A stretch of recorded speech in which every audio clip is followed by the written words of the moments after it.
buddy. How's it going? I want to talk about something that's kind of detrimental and can actually be a hindrance in not only myself but others from getting up and moving forward in this world. I want to talk about any topic, really. Anytime you face a challenge that really knocks you off your feet, pulls the sails out from under you, makes you feel like you're in a tsunami. Um, And I'm going to specifically talk about parental estrangement because I've been going through this for 14 years. I faced it prior to the internet, prior to Facebook, prior to groups, prior to other people really understanding it or having had experienced it. I really didn't know anyone else who had faced the same challenge I had. So when it came to initially dealing with it, I had to really just what did I always do? I got up and I moved on. I got up and I said I'll deal with it later.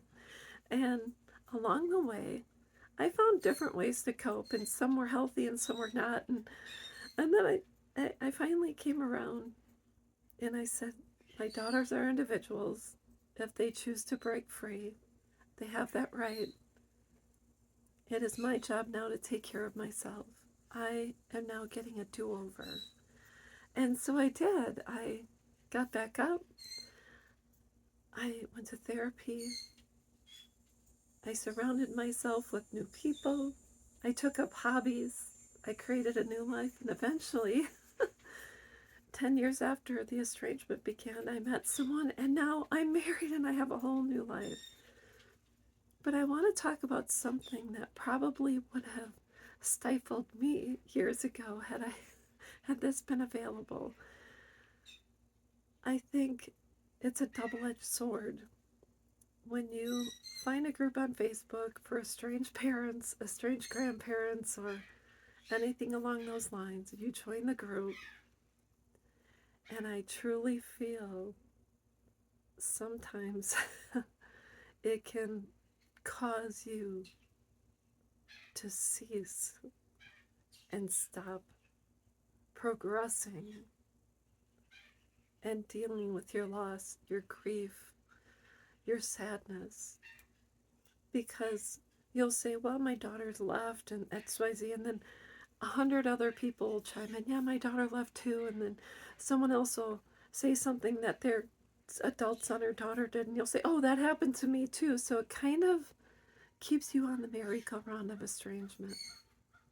It keeps you in the same place because you'll say your story, someone else will pile on theirs, and then someone else will pile on theirs, and when you do progress and say I've seen the light, then you get a bunch of people messaging you and saying, how did you do it? And so you're kind of stuck in this vicious cycle where you're never really moving forward in your life. People say, oh, it's been 10 years and I want to die, and it's been 10 years and I cry every day, and it's been 15 years and I don't want to live. That's staying stuck. I'm not telling anyone you should only grieve for a day, a month, a year, etc., but there comes a point in time when I think of my dad who passed away right before my daughter's estranged, and he would say, Lori, I want you to live. I want you to get up. I want you to keep going. They have to live with their choices. But I choose for you to live a full life despite all of this. When my dad left and he was gone, or I should say when he passed away, I said, how am I going to do this? And he said, I left so that you could become the person you were meant to be. No, no, I had a dream. He said I had to go. And I thought, why did you have to go? And I realized a year later he had to leave so I could become the person I was meant to be. That's how it went. And so had I not had that loss out of the blue, I didn't get a chance to say goodbye to my dad in face to face. He passed away suddenly by himself in California while I was in Wisconsin. And I thought, I can't go on because he's my best friend and I need him. And a lot of us feel that way about our children. We need them. That we can't go on without them. But the truth is we have to. I was told one time I was given this life because I'm strong enough to live it, and I'm telling you once in a while, there's a lot of times I didn't feel that way, but know that I'm on the other side of estrangement.